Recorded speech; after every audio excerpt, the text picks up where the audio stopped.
You close. You close your. Oh. We're gonna sing you whatever you just said. Oh. You just do that. Oh, I thought he was saying that closure, the end part. Is it recording? Yeah. Oh, okay. What am I supposed to say?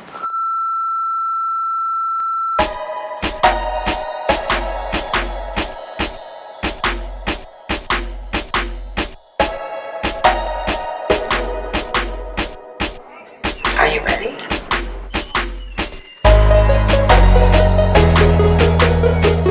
My wife is taking a little time off. She's on with me, but she's not physically here. I miss you, sweetie.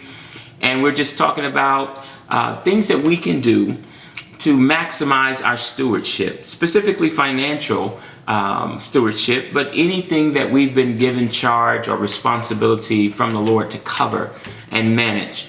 So financial stewardship, this afternoon, this is part 3 of the series. We want to talk about major purchases, houses, cars, appliances, and ways that we can maximize that process. So if you're in the market for a home, which is for most people will be the biggest or the largest purchase that you'll make in your life or lifetime, one thing you should do, the first thing you should do, and I highly encourage you, is to pray about it. Just to pray about it. Because sometimes you may want to do an item or an action, and it may not be your season or time for it. So pray about it to have peace and get the wisdom of God, and then plan for it.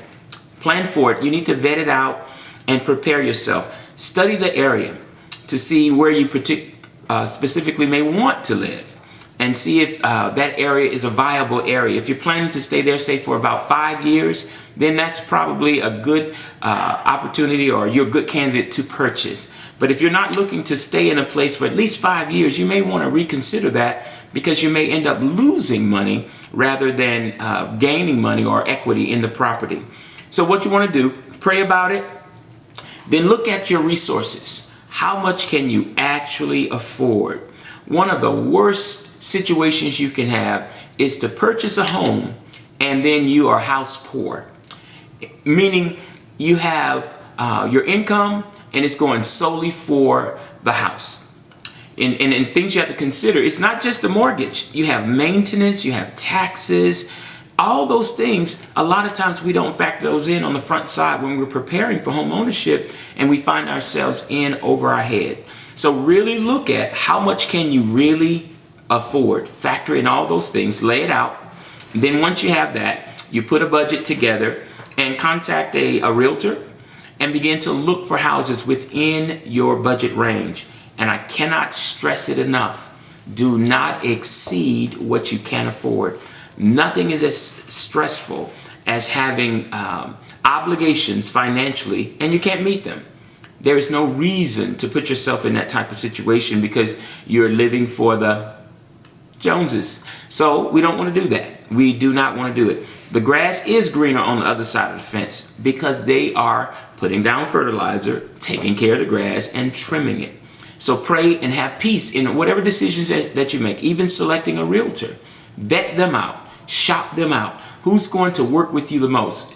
It's a business for them. It is a business, but you are a paying customer. So don't just accept sub-quality or substandard service. They are not doing it for free. They are not doing it for free. And your real estate agent works for you or they don't work at all. Okay, so you've prayed about it, you've planned, you've looked at how much you can really afford. Then the next thing you do, you're out actively looking for it. Put a timeline. When do you expect to be in a home? Put a timeline, 6 months, a year, and pace yourself. Don't be overly stressed out about it. Sometimes I look at when you're making major purchases, it's almost like if you had a fenced-in area and all these wild horses just come in and take over. Well, if you have a large enough area that can accommodate them with the grass and so forth, you would want them in there if they're tamed, if you can manage it. So major purchases don't have to be wild and out of control. Sometimes a refrigerator, for instance, for example, can cost $2,000 or $3,000. Most people don't have money just to put out like that. So plan for those purchases. Plan for them. I highly encourage you to get the insurance. They offer warranty and insurance extended. Get those things. We've had times where we've had GE profile type refrigerators and the pumps have gone out, or the ice maker's gone out. And even beyond the warranty, we would get extended warranty. But we had times where we didn't have the coverage. So now you have a refrigerator you can't use. So be smart about the major purchases. When you look at cars, we talked about that as well. That could be considered a major purchase. For us, we won't buy new. Now, if you have the resources and that's just how you roll, roll on. Roll on, big baller, shot caller. But for most people, the most prudent thing would be to allow perhaps someone else to take the hit of the markdown of the interest that's going to take place when you first buy the car and you drive it off the lot. Let someone else take that depreciation. So we said in the promo, we suggest 1 to 2 years. 1 to 2 years with great maintenance records and so forth, and look at that vehicle. Again, you want to factor in not just the cost of the vehicle. You're going to have maintenance and upkeep. You're going to have insurance. Same thing with houses. You got to have insurance, property insurance. You must have insurance. And look at the fine print in your insurance, because sometimes a storm can come in and it may not be in your coverage. You want to make sure if you're in a floodplain, check those things out. Do the diligence to check out the details to make sure that you are covered. Major purchases don't have to be a major headache. They do not have to be a major headache. With proper planning, with proper vetting out and due diligence, you can enjoy major purchases and enjoy the time that you have with those things. So with the house, we've purchased a few homes, we've built a few homes, and the process has been stressful at times because it was new for us. And we were so excited about it. And we had a base price that we wanted to go with, but they're going to always push to get you to get all these added things, add-ons. And before you knew it, the house had gone up $100,000 more than what we had planned to purchase. So you want to control those wild horses, tame them, keep them under control. Major purchases. When you look at a boat or any type of motorcycles, things such as that, washers and dryers, same thing. Plan for them. What is most prudent right now? Is it better for you to delay some of those things instead of having instant gratification? Cut it. You gotta cut it. You've got to cut it. What can you really afford? Niceties versus necessities. Sweetie and I, we're always talking about, what do you have to have? You have to have a place to stay. That's priority. You have to have food. And then health coverage. Making sure you shop around for health coverage. Don't just settle with the first thing that you're given. And if you've been with a company, we said this last week, and you have, say for instance, your house insurance covered there, your vehicles, life insurance, ask for a discount. Bundle that up. If you've been a customer for this particular agency for a long time, ask for a discount. Ask for it. And sometimes you are eligible for it, but they won't offer it if you don't ask for it. And they'd rather have you with them with a discounted rate than for you to be gone. So 80% of something is better than 100% of nothing. Okay? You should look at it as an investment. When you make a major purchase, especially with the home, you should be gaining equity in the home. The value of the home should be going up. And then if you have other areas of debt that you want to consolidate, you can pull the equity out of your home, pay off all those debts. Okay? And now the new mortgage rate that you have, the interest rate is actually tax deductible. So where you were just paying off or paying your bills, and now you have a tax write-off because of the home.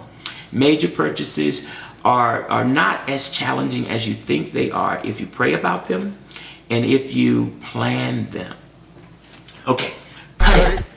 What have you looked at in your house that you're just sitting on that you've not considered getting rid of? Go through your closet. If you've not worn it in the last 2 to 3 years, you're not going to wear it. You're not going to wear it. So consider putting it in a consignment store or having a garage sale. And don't try to charge the prices that the individual will have to pay if they went to the store. Okay? Even if it has the tag on it, Bring the prices down, make it attractive to the buyer. Lay it out. If it's torn and stained, don't sell that. Either trash it or donate it. Don't sell it. But take those resources and use those monies and begin a strategy to plan your down payment. The more you put down on the house, the less your mortgage will be. The less your mortgage will be. So you want to have a substantial down payment, at least at a minimum 20%. 20% of the total cost of the price you want to put down. So if you're not postured financially at this time for that, delay it. Don't be stressed.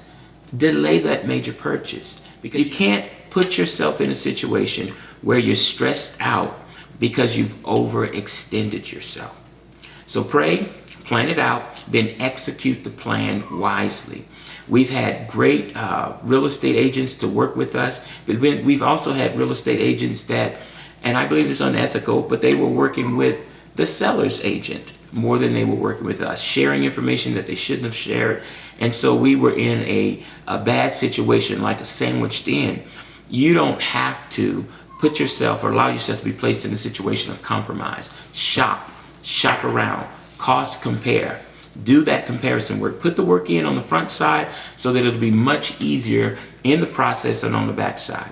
Again, if you have questions, there was one inquiry about the resources that we used for this series. They wanted the list of the books. If you want that, email me at the Sigler series at gmail.com, the Sigler series at gmail.com, and I'll send you a list of all the resources that we have and we've used throughout the years so you can invest in yourself and in your library. Again, the greatest investment that you can make is in yourself.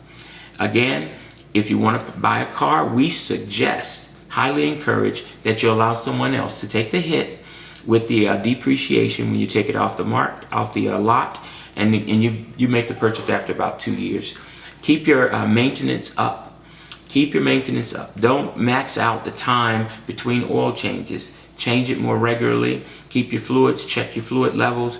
Keep your tires inflated at the proper PSI. You want to be great stewards. Now, the scripture doesn't say that we cannot borrow. It doesn't say we can't borrow, but we should not. We are to be the lender and not the borrower, but it doesn't say you can't borrow. When you borrow, be smart about it. Be smart about it. One tip I want to give you when you're looking at putting your down payment, if you have the cash resources, borrow against your own money. Don't just give up your money. Borrow against your money. So you have money in the bank. Borrow against it. Now you're paying payments on your money, but you always have your cash. You'll always have your cash. And all that you're paying is tax deductible, the interest on that. Okay? So, review. Be smart about your spending. Don't become cash poor over items that depreciate. You want to invest wisely.